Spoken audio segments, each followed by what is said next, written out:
ગુજરાતભરમાં એબીવીપીનું ઉગ્ર આંદોલન, SC/STના વિદ્યાર્થીઓને સ્કોલરશીપ ન મળતા વિરોધ, રોડ ચક્કાજામ કરતા પોલીસે કાર્યકરોને ઘેટા બકરાની જેમ વાનમાં ભર્યા।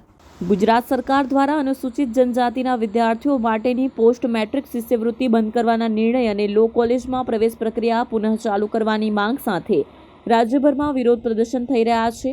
રાજકોટ, સુરત, વડોદરા સહિત અનેક જગ્યાએ એબીવીપી દ્વારા ST/STના વિદ્યાર્થીઓને સ્કોલરશીપ ન મળતા વિરોધ નોંધાવવામાં આવી રહ્યો છે। ભાજપની વિદ્યાર્થી પાંખ દ્વારા રોડ રસ્તા ચક્કાજામ કરી પૂતળું બાળી સૂત્રોચ્ચાર કરી સરકારનો વિરોધ નોંધાવવામાં આવી રહ્યો છે। પોલીસે ઘટનાસ્થળે પહોંચી કાર્યકર્તાઓને વિરોધ નોંધાવતા અટકાવતા પોલીસ અને કાર્યકર્તાઓ વચ્ચે ઘર્ષણ સર્જાયું હતું। પોસ્ટ મેટ્રિક શિષ્યવૃત્તિ બંધ કરવાના નિર્ણયનો વિરોધ થોડા સમય પહેલા કેન્દ્ર સરકાર દ્વારા પરિપત્ર કરવામાં આવેલો કે પોસ્ટ મેટ્રિક શિષ્યવૃત્તિ યોજનામાં જે ઉમેદવાર મેનેજમેન્ટ ક્વોટામાં પ્રવેશ મેળવશે તેને શિષ્યવૃત્તિ મળવા પાત્ર રહેશે નહીં।